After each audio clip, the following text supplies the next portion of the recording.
Hey guys, Mr. here. I want to make a quick tutorial on Wolf's Deadly Move, aka the running stance. Compared to the normal run, Deadly Move has few perks that give it an extra boost. The first thing is that you don't need to be far away from your opponent to start the Deadly Move. Second, you can perform Deadly Move to go away from your opponent. The downside is that the starting animation is very slow, so it's very easy for your opponent to interrupt you before you can do anything. To perform Deadly Move, you press 6P plus K plus G all together to run towards your opponent, or you press 4P plus K plus G to run away from your opponent. And to keep running, you just have to hold the direction you choose. Once you reach the end of a wall stage, Wolf will touch the wall and start running in the opposite direction. To keep running, you have to switch direction just like you did. So if you were pressing 6, now you have to press 4, and if you're pressing 4, now you have to press 6. If you come close to your opponent and you keep running, Wolf will just avoid the opponent and keep going in the same straight line he was following. Now that we covered how you can start running, let's see now what we can do. First we have Clothesline, a high attack that is unblockable. Once you hit your opponent, you cause a hard knockdown. Second, we have Jumping Knee, performing pressing K while running. It is a mid that gives you plus 18 on hit and counter hit. This means that when you use a mid attack that are 18 frames or faster, you will link it to it and start a combo. Like 3P plus K, or 6P plus K, or even 4K plus G into standing leg clutch. It's also worth mentioning that this attack will cause a rare stun state where also low grabs are allowed, but since grabs can be escaped, I strongly suggest keeping the combo as the primary way for guaranteed damage. Now we talk about P plus K, which is running shoulder attack. It's the same animation of the quick shoulder, but the main difference is that this time we are safe on block. It's only -9, meaning that we can still avoid throws with an attack, a barre, and block any attempt at punishing us. Because you think this is the same move that can be performed while normally running, yeah, you're right. All the frames data are the same and also the name is the same, so the game treats these two moves as the same one, performed from two different running statuses. Now let's spend some words about Missile Kick. Just like running shoulder, also Missile Kick shares the same property with the normal running one. It's a high unblockable attack that allows you to tech roll even if you miss. Compared to the Clothesline, you don't recover standing and you are less vulnerable to attacks. But on the other side, you inflict less damage and you can do the same pressure that the previous move actually do. Here is a comparison of the two moves so you can actually be the judge of which one is easier to spot. And now to the juicy bits of this video, the catch throws.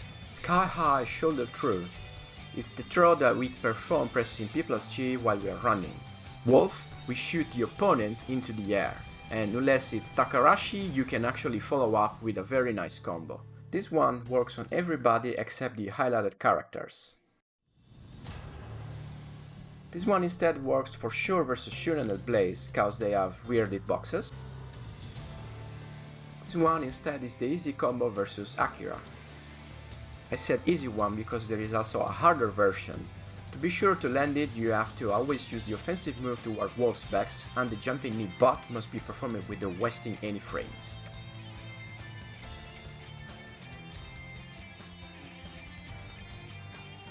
Now, we talk about only what happens if you catch your opponent facing you. If for some lucky alignment of planets and stars you're able to grab the opponent when he is back turned, then you have a more damaging combo path that is unlocked.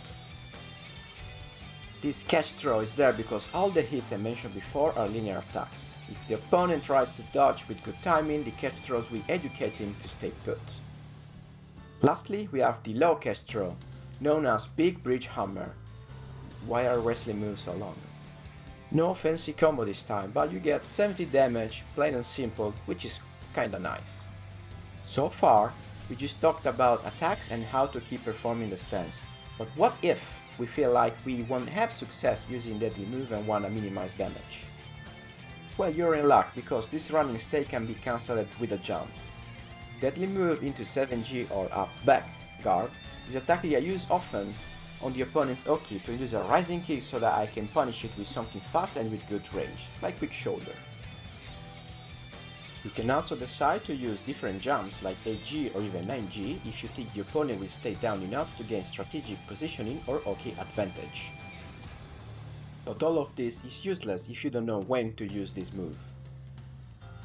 Two of my favorite to-go moves that precede the deadly move are 1-2 upper or PPP from the side and rolling back elbow after body blow or 6P plus K.